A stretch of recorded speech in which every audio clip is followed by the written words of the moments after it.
topic chemical thermodynamics. This topic is one of the topic with maximum weightage for your board exam as well as for the various entrance examinations. Now let us start with the introductory part of the chapter. In this introductory part of the chapter, we are going to study what do we mean by thermodynamics and what are the limitations of thermodynamics. In order to understand the meaning of the term thermodynamics, let us answer these two simple questions.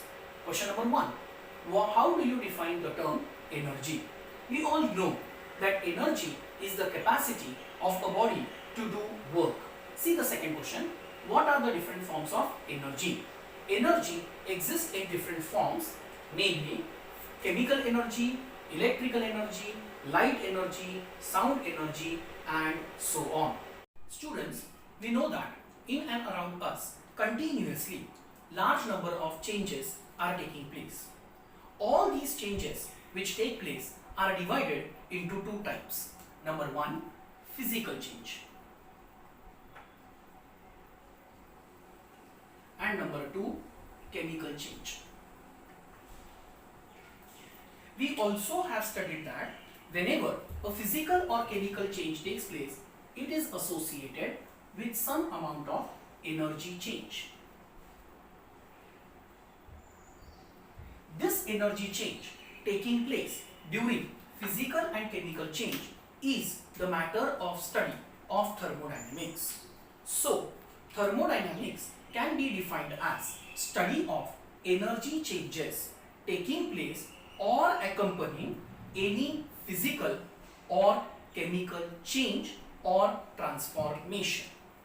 Chemical thermodynamics has two important limitations. We all know that every physical as well as chemical change proceeds with some rate. Chemical thermodynamics does not tell us anything about the rate of physical and chemical changes. The second limitation says that chemical thermodynamics does not tell us anything about the mechanism underlying a physical and chemical change. To understand thermodynamics, you should know certain terms and its meaning which are frequently used in thermodynamics. So in this part of the chapter, we are going to study about the various terms that are commonly used in thermodynamics. The first commonly used term in thermodynamics is system and surrounding. In order to understand the meaning of the term system and surrounding, let us consider a gas enclosed in a cylinder which is fitted with a piston which is movable as shown in this figure. Now what are we going to do? We are going to study how does the volume of the gas change, whether the gas absorbs energy or releases energy when the pressure of the gas is changed. So here we are taking the gas which is enclosed in the cylinder for thermodynamic study. Such a part of the universe which is under thermodynamic study or investigation is called as system. All other parts outside the system, that is this cylinder, this piston rod, then this room in which I have kept the cylinder, everything makes up a surrounding. Thus, system and surrounding makes up the universe. I repeat again, the part of the universe which is under thermodynamic study is called as system, whereas all the other parts outside the system are called as surrounding. Now let us understand what are the different types of systems. All the systems are classified into three groups. In order to understand these types of system, let us take certain examples.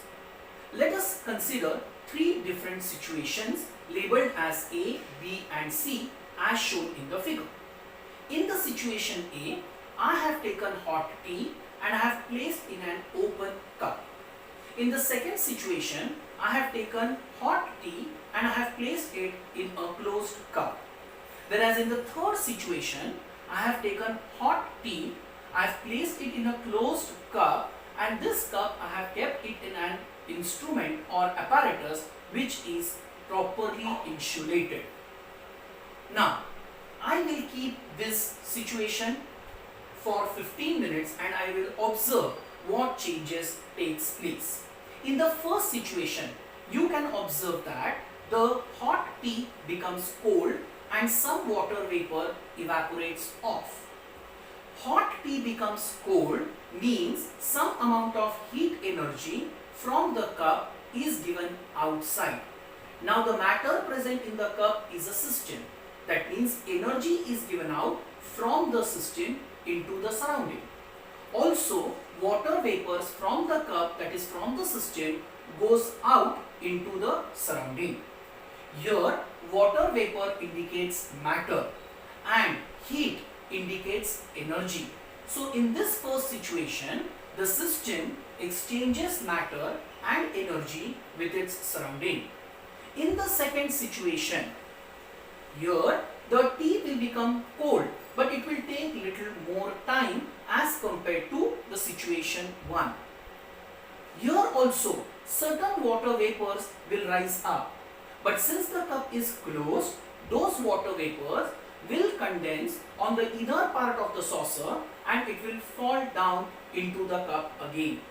That means in this system, energy can go out into the surrounding, but matter cannot leave the system.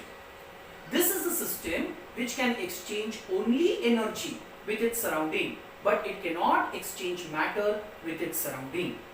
In the third situation, if you see, the tea taken in the cup remains hot for a very long time. That means there is no exchange of energy. Whereas water vapors also cannot escape from the cup because the cup is closed. So there is no exchange of matter with the surrounding. So in the third situation, system does not exchange energy as well as matter with its surrounding. In the first situation, where the system can exchange both energy as well as matter with the surrounding, is called as open system. The second situation, in which the system can exchange only energy with the surrounding, it cannot exchange matter with the surrounding, is called as closed system. In the third situation, the system can neither exchange energy nor matter with its surrounding. Such a system is called as isolated system. So we have three systems. One is open system, second is closed system, and the third is isolated system. Every system is associated with large number of properties. So now the next term which is commonly used is the properties of the system. It is related to the properties of the system. Just now, as I said, every system is associated with large number of properties. All the properties associated with the system are broadly classified into two types.